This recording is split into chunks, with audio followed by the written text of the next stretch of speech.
Você já ouviu falar em purgatório?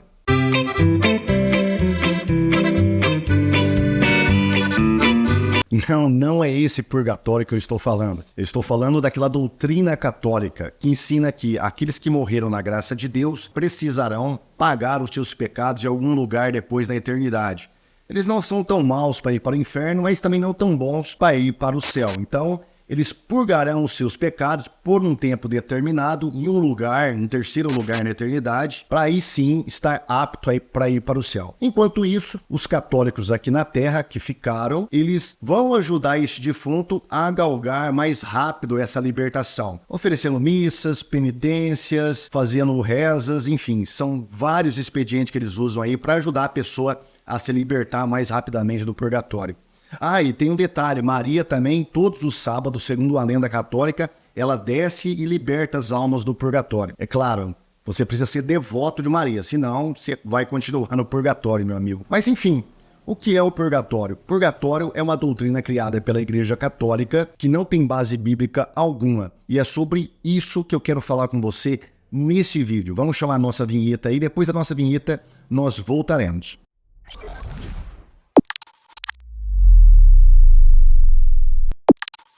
A doutrina do purgatório ela foi oficializada no Concílio de Florença, lá pelo ano 1400.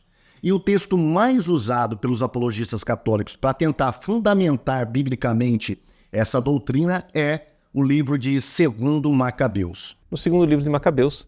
Segundo livro de Macabeus. Segundo livro dos Macabeus.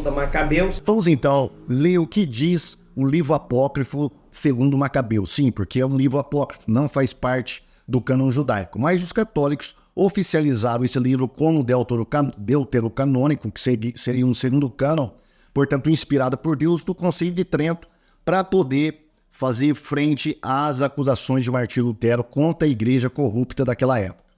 Vamos ler então. Depois, tendo organizado uma coleta individual, enviou a Jerusalém cerca de 2.000 dracmas de prata, a fim de que se oferecesse um sacrifício pelo pecado. Agiu assim absolutamente bem e nobremente, com o pensamento da ressurreição. De fato, se ele não esperasse que os que haviam sucumbido iriam ressuscitar, seria supérfluo e tolo rezar pelos mortos. Mas se considerava que uma belíssima recompensa estava reservada para os que adormecem na piedade, então era santo e piedoso o seu modo de pensar. Eis porque ele mandou oferecer esse sacrifício expiatório pelos que haviam morrido, a fim de que fossem absolvidos do seu pecado. Macabeus, capítulo 12, versículo 43 ao 46. Deixa eu explicar para você o contexto disso aqui. Judas Macabeu estava em uma guerra contra os gregos e ali nessa guerra ele perdeu alguns soldados. Mas como era um dia de sábado, eles guardaram o sábado e no dia seguinte eles foram enterrar os corpos desses soldados. E eles encontraram, junto de soldados mortos, várias estatuetas de deuses pagãos. Portanto, o escritor desse livro fala que eles morreram por causa da ira de Deus que veio sobre eles por causa do pecado de idolatria. E aí então, segundo essa versão aqui grega do livro de Macabeus, fala que Judas fez um sacrifício para que os pecados desses soldados fossem perdoados e eles alcançassem a ressurreição. Basicamente, é este o contexto. Mas será que isso tem base bíblica? Será que o livro de 2º Macabeus, de fato, ensina a oração pelos mortos e ele ensina principalmente a doutrina do purgatório? É sobre isso que eu quero falar com você. Então você me acompanhe nesse vídeo, fique até o final que você vai aprender muitas coisas que você nunca ouviu falar sobre o livro de Macabeus. Vamos lá então. Eu separei alguns slides aqui, como de costume, né? De forma bem didática. E eu quero oferecer duas evidências contra o posicionamento católico romano de que o livro de Macabeus ensina o purgatório. São duas evidências. Primeira evidência, a evidência externa, e a segunda evidência, a evidência interna. Bom, a evidência externa é a primeira evidência externa, a mais óbvia de todas, é claro, diz respeito à canonicidade desse livro. O livro de 2º Macabeus nunca foi considerado um livro canônico, portanto não era inspirado. Esses livros apócrifos, que são 7 livros a mais que a Igreja Católica oficializou no Concílio de Trento, eles foram escritos durante o período chamado interbíblico, que foram 400 anos onde Deus ficou sem falar com ninguém, não usou nenhum profeta. De Malaquias, o próximo profeta a ser usado foi João Batista. Então, dentro de 400 anos, Deus se silenciou em Israel. E foi nessa época que esses livros apócrifos foram escritos, inclusive o livro segundo Macabeus. Então ele não foi considerado canônico pelos judeus. Muitos pais da igreja não o consideravam canônico. Por exemplo, Jerônimo. Jerônimo é considerado aí um doutor da igreja católica e ele mesmo rejeitou esse livro. Ele escreveu um prefácio aos livros de Salomão o seguinte, olha, eu quero ler para você. Como a igreja lê os livros de Judite, Tobias e Macabeus, mas não os recebe entre as escrituras canônicas. Assim também lê sabedoria eclesiástica para edificação do povo, não como autoridade para a confirmação da doutrina. Duas coisas interessantes que Jerônimo fala aqui. Primeiro, ele fala que toda a igreja, ele não diz ele não diz o bispo falando de tal ou a igreja falando de tal, mas toda a igreja não lê como tendo autoridade canônica. Para ele, esses livros não eram canônicos, portanto não eram inspirados. Se não eram inspirados, a segunda posição dele é a mais correta. Você não deve tirar uma doutrina ou uma confirmação de doutrina de um livro que não é inspirado, como fazem os católicos romanos, tentando achar o purgatório em 2 Macabeus capítulo 12. Tá? Mas para que nenhum apologista católico aí fale, olha, ele está tirando Jerônimo fora do contexto. Jerônimo nunca rejeitou os livros deuterocanônicos. Se você pegar a sua Bíblia de Jerusalém, que é uma Bíblia católica, na introdução aos livros de Macabeus, o escritor dessa Bíblia vai dizer o seguinte, olha, e eu vou deixar com você aí. O texto que está na Vulgata não foi traduzido por Jerônimo, por São Jerônimo, para quem, preste atenção, para quem os livros dos Macabeus não eram canônicos e não representa senão uma recensão secundária. Portanto, a própria Bíblia de Jerusalém, uma Bíblia católica, atesta que Jerônimo não considerava os livros de Macabeus como livros canônicos, portanto, sem autoridade alguma. Outra coisa, esses livros também está cheio de contradições com a Bíblia, contradições com o próprio livro. Por exemplo, lá em 2 Macabeus capítulo 1, versículo 15 ao 16, fala da morte de Antíoco e diz que ele morreu por apedrejamento. Mas, um pouco mais à frente, no capítulo 9, versículo 21 ao 28, ao contrário, diz que ele morreu de doença. Então há uma grande contradição aqui. Ou ele morreu de doença ou de apedrejamento. Também no final do livro, quando o escritor vai finalizar a sua obra, olha o que ele diz. Assim se desenrolaram os acontecimentos relativos a Nicanor. E já que a partir dessa época Jerusalém permaneceu em poder dos hebreus, finalizarei aqui a minha narração.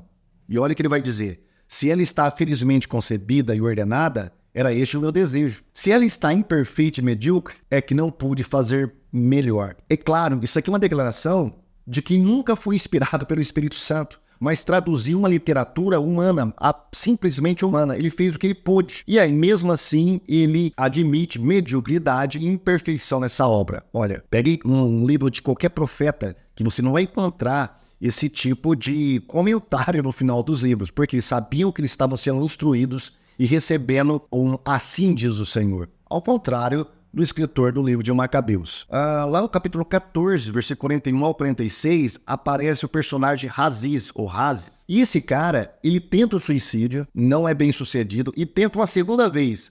Aí ele consegue se suicidar. E o pior, ele é elogiado por causa do suicídio. É claro que isso vai contra a palavra de Deus, né? Paulo, lá em 1 Coríntios 3, 16 ao 17, fala um pouco sobre isso. E não só contra a palavra de Deus, mas contra a doutrina da própria Igreja Católica, né? O Catecismo, questões 2282, 2282, ela fala sobre o suicídio e considera um pecado grave o suicídio.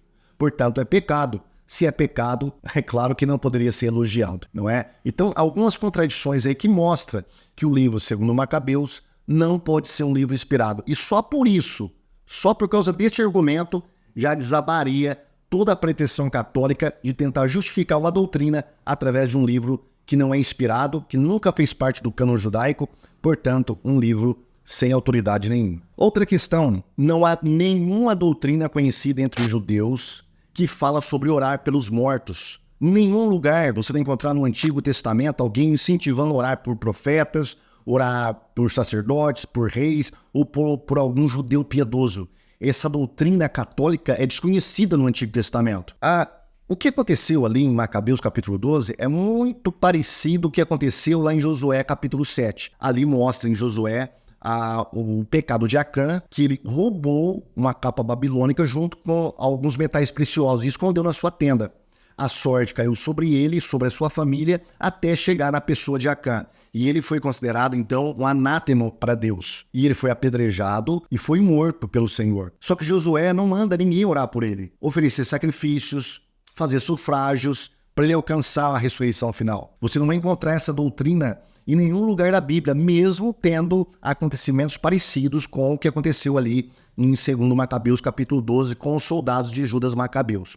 Outra coisa, lá em Êxodo, capítulo 32, versículo 27, quando houve a matança daqueles judeus que estavam adorando um bezerro de ouro, Moisés não mandou ninguém oferecer um sufrágio pelaquela morte, por aquelas pessoas que morreram.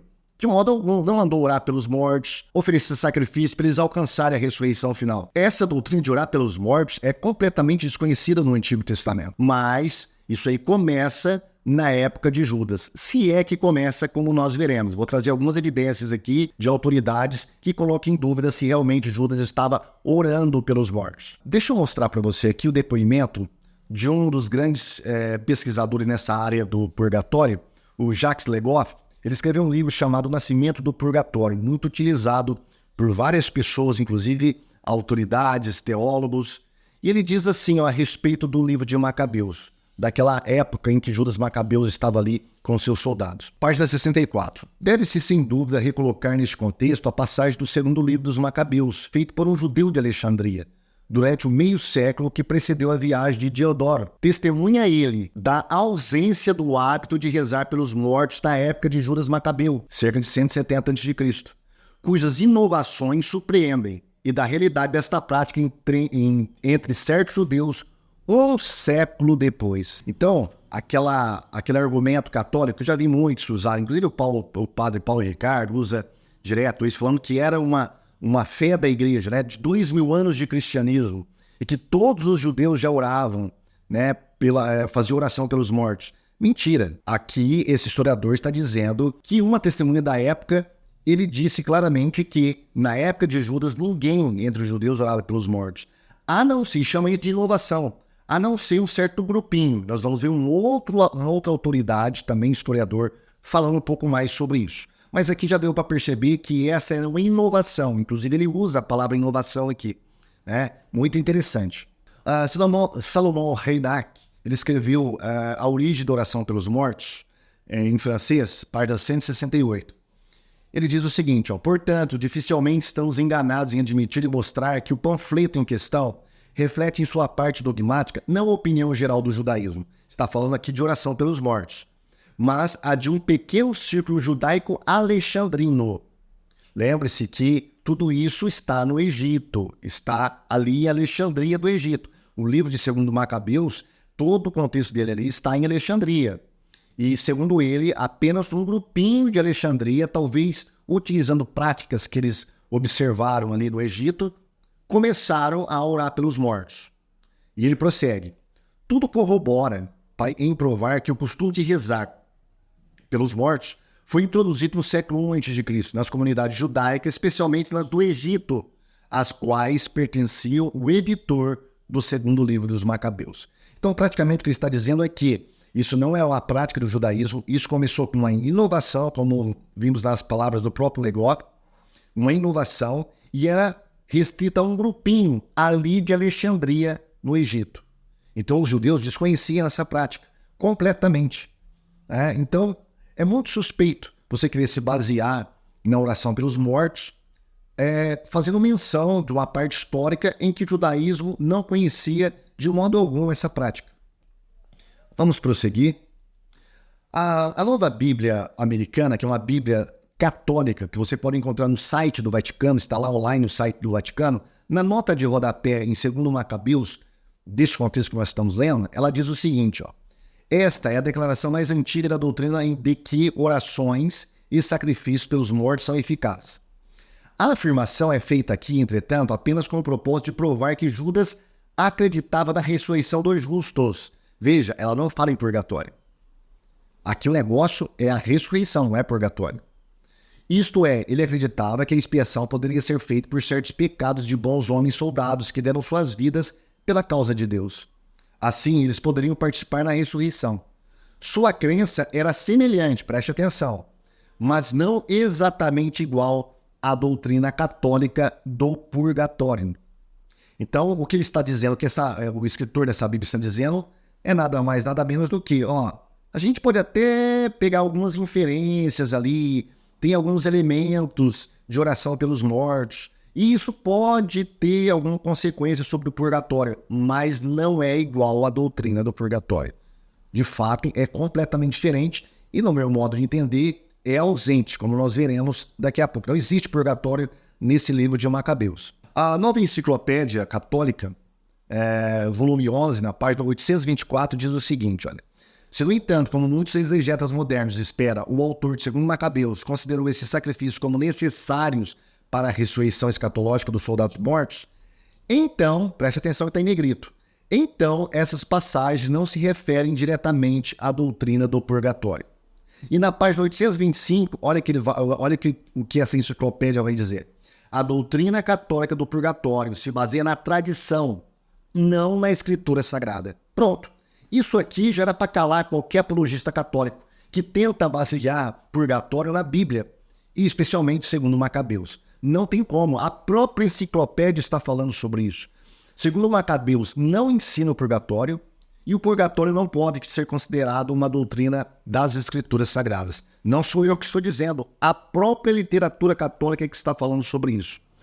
Vamos para mais um depoimento. Bíblia de Jerusalém, isso aqui é muito interessante. Na nota de rodapé da Bíblia de Jerusalém, em 2 Macabeus, capítulo 12, 45 a 46, ela traz uma crítica textual. Ela vai falar que antes dos manuscritos gregos que trazem o livro de Macabeus, essa versão aqui do livro de Macabeus, existiam alguns manuscritos da Vetus Latina. Vetus Latina era a antiga Bíblia em latim, mas é bem esparsa, alguns manuscritos de porções das escrituras. Depois Jerônimo, ele vai, acho que o bispo Dámaso incumbe ele de fazer uma tradução mais fiel, que veio a ser a Vulgata Latina. Mas enfim, olha o que vai dizer a Bíblia de Jerusalém. O texto atual, como foi transmitido pelo grego e pela maior parte das versões, representa uma harmonização do texto primitivo com as duas glosas que o sobrecarregaram, uma de tendência saduceia e outra farisaica. Esse texto nos é conservado no principal manuscrito da Vetus Latina, porque ele esperava que os que haviam tombado ressuscitariam. É supérfluo e vão orar pelos mortos. Isso é uma glosa, é uma nota de rodapé colocada pelo editor dos manuscritos da Vetus Latina. Portanto, ele considerava errado orar pelos mortos. Considerando que uma belíssima recompensa está reservada para os que adormeceram na piedade, santo e salutar pensamento, é uma outra glosa que foi colocada ali também nos manuscritos latinos, antes dessa versão grega. Então, o que a Bíblia está falando? Que isso depois foi harmonizado e deu a cara que está aqui.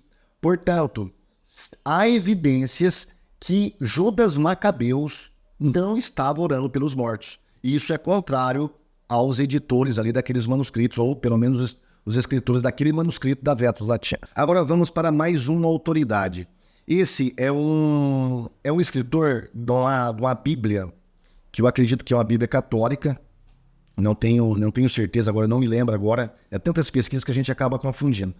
Mas ele vai comentar segundo Macabeus. E olha o que ele vai dizer, esse Jonathan Goldstein. No entanto, Jasão acredita que a oferta pelo pecado foi trazida para garantir a expiação para os mortos. Sua visão discorda da lei rabínica. Aí, o princípio afirma que o sacrifício não garante expiação para os mortos. A lei rabínica desse sacrifício, ela não fala em expiação pelos mortos.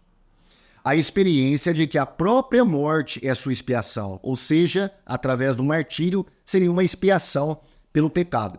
Novamente, nenhum dos dois, Jasão nem Judas e seus homens, tiveram que concordar com a lei rabínica, mas encontramos muitas indicações de que Jasson interpretou mal sua fonte. Jasson é o escritor do livro de Macabeus, ele reuniu vários escritos e coletou ali e escreveu o livro de Macabeus.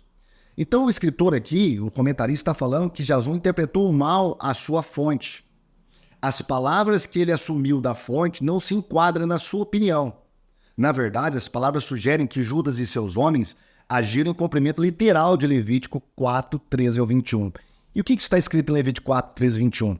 Que se algum do povo pecasse e fosse escondido diante do povo, um pecado escondido, e depois fosse descoberto, deveria ser levado um sacrifício para que o sacerdote aplacasse a ira de Deus e perdoasse o resto do povo. Porque lembra de Acã?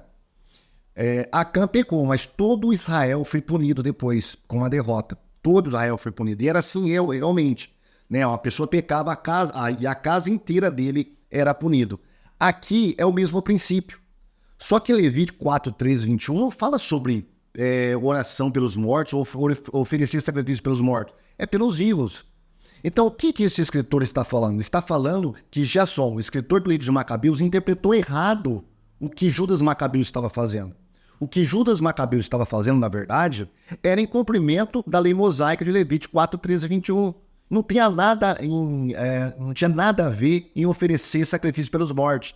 Quem interpretou dessa maneira não foi Judas, mas sim Jasson, que foi o escritor deste livro, corroborando aquelas notas de rodapé que nós acabamos de ver da Bíblia de Jerusalém, nos manuscritos da Vetus Latina. Então aqui é mais uma complicação para os apologistas católicos, para a doutrina católica, que quer basear purgatório num livro que está cheio de contradições e outra, que você nem sabe se realmente era essa a intenção de Judas Macabeus. Talvez seria a intenção e a interpretação do escritor do livro, o Jasson, e não da prática de Judas Macabeus em si. Um teólogo católico, o Zachary Hayes, não sei se essa é a pronúncia correta, ele participou de um debate com alguns teólogos protestantes, e isso foi traduzido em um livro chamado 4 Visões sobre o Inferno. E o Hayes, ele vai defender o purgatório. Olha o que ele vai dizer sobre o purgatório nesse livro. Se a doutrina do purgatório pode ser defendida como tendo alguma base nas escrituras, depende de como alguém aborda a Bíblia e entende a revelação. A partir daqui, o passo para a tradição torna-se claro. No pensamento católico romano, os cristãos nunca lidam apenas com o texto das escrituras. Ou seja, olha, dependendo de como você lê a Bíblia ali, não dá para basear muito ali a doutrina do purgatório na Bíblia. A gente tem que correr para a tradição. E é a tradição que fundamenta essa doutrina. Então, ele mesmo está falando sobre isso. Ele vai falar mais coisas, tá? Daqui a pouco nós vamos citá-lo novamente. Mas antes, eu quero perguntar para você. E você? Você concorda com a doutrina de orar pelos mortos? Tem base bíblica oração pelos mortos? Comenta aqui embaixo. Deixe o seu comentário. Se sim, deixe um versículo fundamentando essa doutrina. Se não, deixe um versículo também. Tá? Não deixe de se inscrever também no nosso canal e espalhar esse vídeo aí que ajuda muito o nosso canal para que outras pessoas sejam abençoadas, tá ok? Vamos continuar então. Agora, acabou as evidências externas, vamos para as evidências internas. Será que as evidências internas são tão fortes quanto as externas contra a doutrina do purgatório? Eu acredito que sim. Primeiro, em nenhum momento, no livro de 2 Macabeus, capítulo 12, fala-se sobre purgatório. Não existe nem a palavra e nem a doutrina. Porque muitos católicos, que eu já vi muitos padres falar, onde a palavra não está, mas a doutrina está clara ali. Não está clara. Em nenhum momento ele fala sobre purgatório. Ele fala sobre outras coisas. Ele fala, segundo a versão que nós temos do grego, né, segundo essa versão, que apoia a oração pelos mortos, ele fala que deveria oferecer sacrifício para a ressurreição desses soldados. Não tem nada a ver com o purgatório. Vamos agora voltar novamente e pegar o depoimento daquele católico, daquele teólogo católico, o Zachary Hayes. Ele diz assim, olha, entre os exegetas católicos romanos de hoje, o texto é visto como evidência da existência de uma tradição de piedade, que é pelo menos intertestamental. E aparentemente serviu de base para o que mais tarde tornou-se a prática cristã de orar pelos mortos. Olha, mais tarde tornou-se a prática cristã de orar pelos mortos. Ele coloca isso como aparentemente. Não existe nada que atesta que ele estava orando pelos mortos, como nós já vimos essas evidências em outros slides. O texto também fala em perdoar pecados. Ele não fala em purgatório. É perdoar pecados para a ressurreição. Acompanhe comigo ali, olha. A oração de Judas estaria fora de propósito com a doutrina do purgatório, já que as almas dos que estão no purgatório, segundo a doutrina católica, teriam a garantia da ressurreição final. Veja, uma coisa é orar pelas almas do purgatório neste momento. Judas não fez isso. Ele orou para o último dia da ressurreição, não para este momento. E não orou para nenhum lugar onde as pessoas estavam ali num suposto purgatório, mas para que elas alcançassem a ressurreição final. Só isso. Não existe doutrina de purgatório ali em cima do Macabeus, não, meu amigo. Tá? E quem vai falar isso não sou eu. É o próprio teólogo católico novamente. Olha o que ele diz na página 105 deste livro. Visto que o texto parece estar mais preocupado em ajudar os soldados caídos a participarem na ressurreição dos mortos, não é uma declaração direta da doutrina posterior, preste atenção, posterior do purgatório. Então, novamente, o teólogo católico está depondo contra as afirmações aí tão eufóricas e precipitadas de muitos apologistas pop de internet, né? Que, segundo Macabeus, prova a doutrina do purgatório, prova a oração pelos mortos, portanto, provaria o purgatório. Vamos fazer uma divisão. Orar pelos mortos é uma coisa, purgatório é outra coisa diferente. Elas não estão juntas. Podem estar associadas? Podem, segundo a doutrina católica, mas elas não estão juntas necessariamente. Tem igrejas que oram pelos mortos, mas não acreditam no purgatório. Por exemplo, as igrejas ortodoxas, que são tão antigas quanto a Igreja Católica Romana. O purgatório também é uma outra contradição, é para pecados veniais e não para pecados mortais. E o que isso tem a ver, professor Paulo? Simples. Um pecado mortal é um pecado que leva direto para o inferno. Não tem perdão, não tem purgação de pecados de modo algum. Levaria direto para o inferno para ser punido eternamente. E quais os pecados que eu sei que é pecados mortais e não veniais? Ora, o próprio Catecismo Católico vai falar sobre isso. Vamos dar uma olhada? Eu estou aqui com o Catecismo Católico, na página 497, diz o seguinte, olha. Para que um pecado seja mortal, requerem-se 3 condições ao mesmo tempo. É pecado mortal todo pecado que tem como objeto uma matéria grave e que é cometido com plena consciência e deliberadamente. Tudo isso aqui se aplica aos soldados de Judas Macabeus. Foi deliberado, eles estavam conscientes também e roubaram aquelas estatuetas, portanto, o pecado de idolatria. A matéria grave é precisada pelos 10 mandamentos. Portanto, idolatria está lá no primeiro e segundo mandamento. Não terás outros deuses diante de mim, não farás para ti imagem de escultura. Aí o catecismo prossegue. A ignorância afetada e o endurecimento do coração não diminui, antes aumenta o caráter voluntário do pecado. Ah, mas eles pecaram involuntariamente. Aqui o catecismo falou que isso não diminui a consequência, não diminui a penalidade. Se este estado não for recuperado mediante o arrependimento e o perdão de Deus, causa a exclusão do reino de Cristo e a morte eterna no inferno. Ora, quem matou os soldados foi o próprio Deus, segundo o texto. Foi a ira de Deus que caiu sobre eles, por causa do pecado de idolatria. Então, veja bem, o pecado de idolatria é um pecado que leva para o inferno, um pecado mortal. E quem vai falar isso também é um outro doutor da igreja, muito conhecido dos católicos, chamado Tomás de Aquino. Na questão 94 da sua Suma Teológica, no artigo 3, ele vai falar o seguinte sobre idolatria.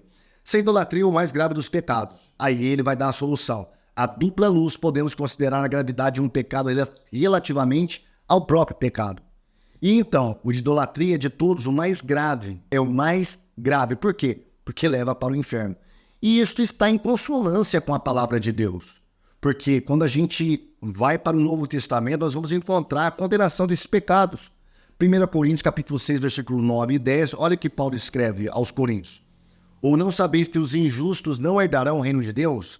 Não se iluda, nem os fornicadores, nem os idólatras. Aí ele vai falar uma série de pecados, herdarão o reino de Deus. Os idólatras não herdarão o reino de Deus. Isso ele vai repetir em Gálatas, capítulo 5, e depois João, lá em Apocalipse, capítulo 21, versículo 8. Ficarão de fora os idólatras do reino de Deus. Portanto, o pecado de idolatria é um pecado mortal. Se é um pecado mortal, acabou o purgatório, meu amigo. Porque o purgatório é para pecados veniais, para os pecados veniais, e não para os pecados mortais. Mas os pecados dos soldados de Judas eram pecados de idolatria, portanto, pecados mortais. Então não tem purgatório nenhum ali em 2 Macabeus.